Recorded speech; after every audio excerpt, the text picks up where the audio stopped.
Halo teman-teman, selamat datang di Value Stock. Hari ini saya akan membahas analisa fundamental saham Pegas kuartal pertama tahun 2022. Oke, ini disclaimer-nya. Yang pertama, ini merupakan sharing analisa fundamental, bukan ajakan beli jual ataupun hold suatu saham, dan keputusan investasi ada di tangan teman-teman selaku investor.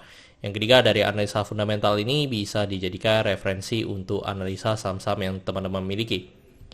Oke, pertama-tama kita masuk ke bisnis model dari saham Pegas ini. Untuk kegiatan usahanya bergerak di bidang usaha gas, jadi sumber income-nya berasal dari penjualan gas. Untuk segmen usaha atau marketnya di Indonesia, dan terkait kasus hukum, saya membuat video ini saya tidak menemukan adanya kasus hukum yang terkait dengan Pegas.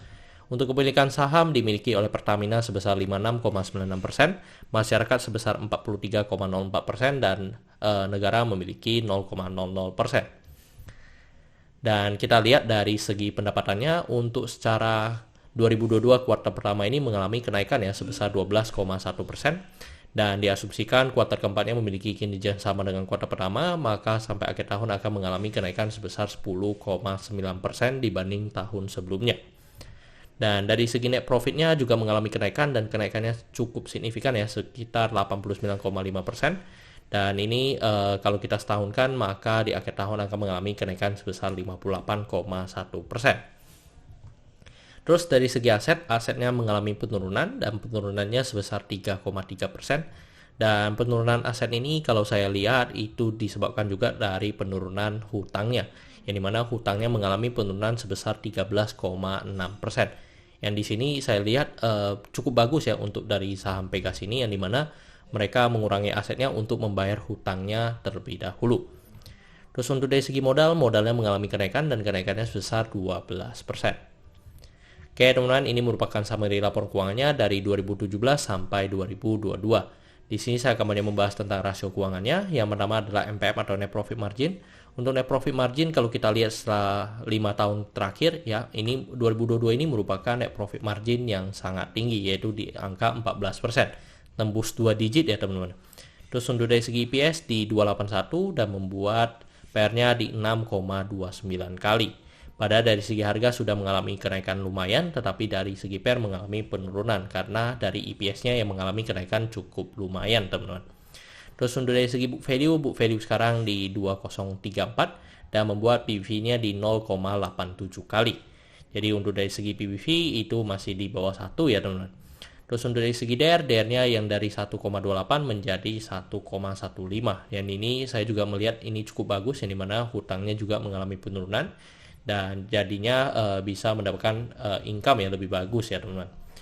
Terus untuk dari segi ROE-nya di 13,79%, dan ini juga bagus di atas 9% yang saya anut, dan ROA-nya di 6,42%. Oke teman-teman, saya membuat video ini untuk harga sahamnya di 1765, dan dari analisa fundamental saya bisa menemukan nilai intrinsic value-nya sekitar 1900, jadi memiliki margin of safety sekitar 8%. Dan teman-teman, sebelum saya ke kesimpulan, saya ada membuat website yaitu di valuestock.id. Jadi teman-teman bisa berkunjung ke website tersebut, yang dimana saya ada menampilkan 4 poin, yaitu saya ada video ya, dimana teman-teman bisa menikmati video tentang edukasi ya teman-teman, lebih ke edukasi, dimana saya membuat website tersebut. Terus untuk dari segi ebook, teman-teman bisa baca juga ebooknya saya. Habis itu teman-teman bisa melihat intrinsic value untuk 700 emiten ya teman-teman, dan watchlistnya saya. Terus teman-teman juga bisa invest with Mimin ya, dimana teman-teman bisa melihat saham-saham apa saja yang sedang saya hold. Dan jika teman-teman mau, teman-teman bisa upgrade ke VIP class, yang dimana ada video tambahan tentang edukasi yang lebih dalam ya tentang saham. Dan ini kesimpulannya teman-teman ya, untuk dari saham Pegas ini, yang pertama dari produk dan jasa saya berikan sesuai karena saya lihat perusahaan ini mampu bertahan 5-10 tahun ke depan. Untuk GCG saya berikan sesuai karena tidak memiliki kasus hukum. Yang kedua, memiliki pemegang saham mayoritas. Untuk revenue dan net profit saya berikan sesuai karena mengalami kenaikan. Untuk aset saya berikan sesuai walaupun mengalami penurunan, karena penurunannya disebabkan dengan penurunan hutang yang lumayan. Tetapi untuk liability-nya masih no karena DR-nya masih di atas 1. Untuk book value saya berikan sesuai karena harga jual sekarang masih di bawah harga book value-nya. Untuk sektor sebenarnya tidak ada hal yang perlu kita concern, tetapi jika liability-nya no, saya berikan satu sektor ini juga no. Untuk ROE saya berikan sesuai karena di atas 9% atau 2 kali bunga deposito yang saya anut. Untuk margin of safety saya berikan oke karena positif. Untuk dividen saya berikan oke juga. Sebenarnya untuk sampai ke sini masih cukup royal memberikan dividen kepada investornya. Oke teman-teman, jadi kesimpulannya adalah 9/11 dan pertanyaannya adalah apakah saya kembali sampai ke sini? Sebenarnya sampai ke sini cukup bagus ya teman-teman. Cuman dari harga sekarang atau valuasi sekarang menurut saya sudah tidak begitu menarik. Tapi jika teman-teman mau invest hanya sementara waktu, ya masih boleh mengambil kesempatan ini. Oke teman-teman, saya rasa cukup sekian untuk video kali ini. Jangan lupa untuk like dan subscribe. Jangan lupa juga untuk follow saya di Instagram saya di royken13. Dan teman-teman, saya ada membuat grup Telegram, jadi teman-teman bisa join grup Telegram saya di Value Stock. Untuk linknya teman-teman bisa dapatkan di deskripsi di bawah. Dan teman-teman saya juga bisa berkunjung di websitenya saya di valuestock.id. Untuk linknya juga saya akan taruh di deskripsi di bawah.